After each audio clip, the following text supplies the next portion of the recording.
I think for me the thing I enjoy most about working with the Millboard products is the finish that you get. It's unlike any other of the decking products, and when the job's finished, it looks as it does here, stunning. Unique features for me are particularly the aluminium frame and the kind of ease of installation that creates. It works extremely well for me. I have one saw that I use for all of the products. It's nice to see Millboard evolving by expanding the range of products.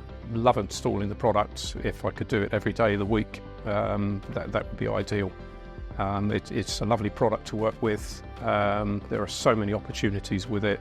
Work on projects, I end up building planters, doors as we have in this particular project, seating areas. So the versatility, that's really the key thing for me.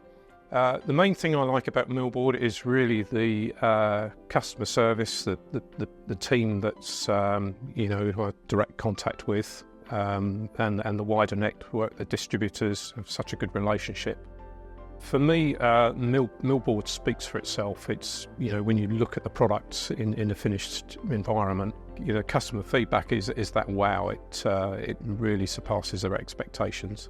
I think in terms of low maintenance, I think it speaks for itself. That you literally can just wash the product down and it will be back to its original state. Advice to other installers: I wouldn't look at any other product. I started back 7 years ago and made the decision pretty quickly based on a neighbour's choice that Millboard was the go-to product, and it's the only decking product I will install.